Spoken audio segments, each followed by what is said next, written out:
tinham algumas perguntas, aquelas que ficaram mais ansiosas para falarem, que queiram perguntar rapidamente agora. Thelma, por gentileza, explique novamente a questão sobre o atraso no avanço da intervenção da aprendizagem. Não é atraso no sentido que habitualmente se fala.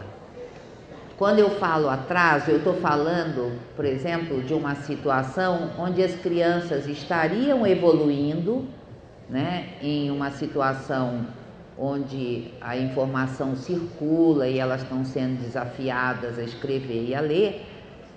Só que de repente a professora entra, por exemplo, com a forma convencional da escrita e pede para as crianças memorizarem e só escreverem daquele jeito. Não é que atrasa, trava, bloqueia, dificulta o avanço conceitual. É claro que não é igual para todas as crianças. Tem crianças com um grau extraordinário de autonomia, e eu tenho visto em todas as classes, tem uma cota alta de crianças com uma autonomia incrível para pensar. Parece que mais especialmente nas classes de 6 anos. E essas crianças, como dizia o pediatra dos meus filhos, pode dar vitamina C à vontade que sai tudo no xixi, certo? Para essas crianças, essas informações, essas coisas que desviariam elas da evolução conceitual não faz diferença nenhuma. Mas tem algumas crianças que são as que acreditam nas professoras, as que dependem das professoras, as boazinhas que querem agradar as professoras, essas se enroscam. Essas atrasa mesmo no sentido de atraso do processo da própria criança e não em relação aos outros. Eu não estou falando atraso, que assim, um menino ficou atrasado em relação à classe. Não. Atrasa em relação às possibilidades de avanço dele mesmo, tá? Para que fique... Acho que quem perguntou isso estava preocupado que fosse mal interpretado. Obrigada pela pergunta.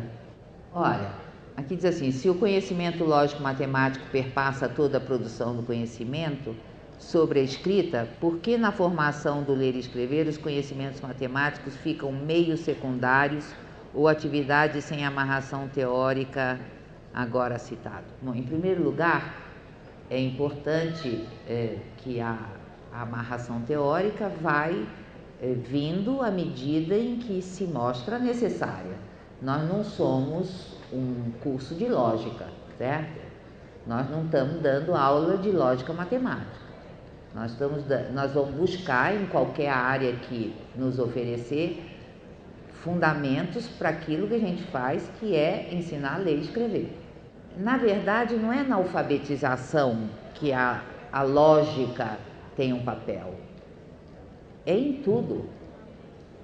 Para as crianças, todo e qualquer avanço vai no rumo de buscar a lógica do objeto de conhecimento com o qual elas estão entrando em contato.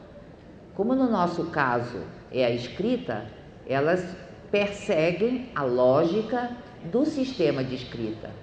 E esse esforço para entender a lógica do sistema de escrita é que permite a elas irem avançando até quando elas entendem completamente, elas passam a escrever como a gente. Mas não há necessidade de uma preocupação particular do ensino da lógica matemática. Agora, tem um livro que chama-se Processos de Leitura e Escrita. É esse? Não, é aquele pequenininho. A Alfabetização em Processo, que tem uma série de artigos da doutora Emília Ferreiro discutindo a questão da lógica dentro da aquisição do sistema.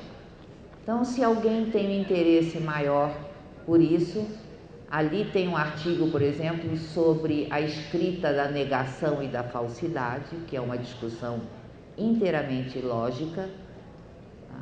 E tem outras coisas. Posso responder mais uma?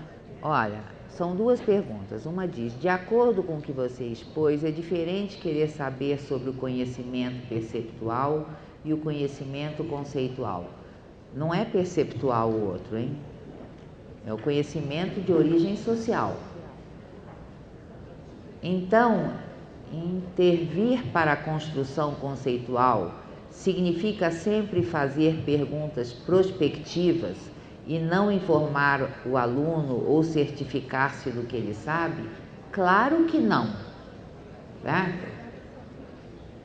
Claro que não.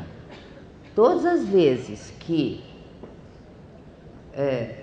um aluno mostra que precisa de uma informação para poder produzir aquilo que ele está tentando produzir, é claro que o professor tem que dar. Fora isso, quando a gente pendura lá na parede todas as letras, quando a gente ensina a cantar o alfabeto, quando a gente ensina um menino que não memorizou todas as formas das letras a cantar o alfabeto lá na cartela para poder localizar qual é a letra que ele quer, tudo isso é informação. Agora, é diferente você dar informação que ele pode usar com informação que ele tem que memorizar para repetir. É só essa a diferença. Muito pelo contrário, como vocês devem lembrar, a terceira questão relacionada à boa situação de aprendizagem que eu discuti ontem, a terceiro item é garantir a máxima circulação possível de informações no grupo. Máxima circulação significa que o professor informa, não só uns alunos informam os outros. O professor informa, o professor remete as crianças para a fonte de informação, né? Aquela coisa de dizer, vai lá ver se o nome da Valquíria te ajuda a escrever vaca, né? Isso aí é informação.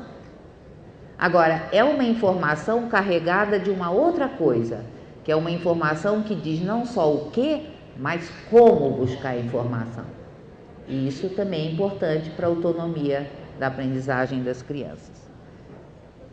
E qual seria a intervenção mais adequada para essas crianças que estão preocupadas em achar a ordem das letras? Como fazê-los refletir para que façam a análise para dentro da sílaba? Não, eles já fazem a análise para dentro da sílaba. O que eles não fizeram ainda é uma análise fonêmica. Quer dizer, eles estão ouvindo os diversos sons dentro da sílaba, mas eles não estão ouvindo fonemas ordenados. Sabe por quê? Porque isso não existe, nem nós ouvimos. Nós também ouvimos as sílabas, mas nós temos um sistema de escrita, certo? Que carrega dentro dele essa ordenação fonêmica. Não é, a percepção nossa não indica isso.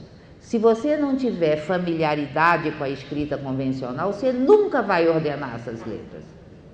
É claro que isso não existe, porque as crianças só chegam a trabalhar dessa forma num ambiente onde existe a escrita convencional. Elas avançam. O professor pode fazer sim uma coisa. Ele pode chegar perto da menina que escreveu As Donete e dizer para ela, olha, as letras estão certas, mas do jeito que você está escrevendo, em vez de ficar Sá, ficou As. O que você acha que você pode fazer para ficar Sá? Ela vai trocar de posição, se ela puder. Ou não, se ela não puder, se ainda não for o tempo que ela pode fazer essa reflexão. Mas o professor informa assim. Agora, é muito diferente você dizer as letras estão certas, porque você sabe como foi que ela botou as letras ali, mas a ordem adequada, a ordem convencional não é essa, é uma coisa. E você passar a olhar e dizer, tá errado, minha filha, conserta esse saco. Então, todo mundo sabe do que eu estou falando. Acho que chega, senão vocês não tomam um café. Aliás, já perderam o café.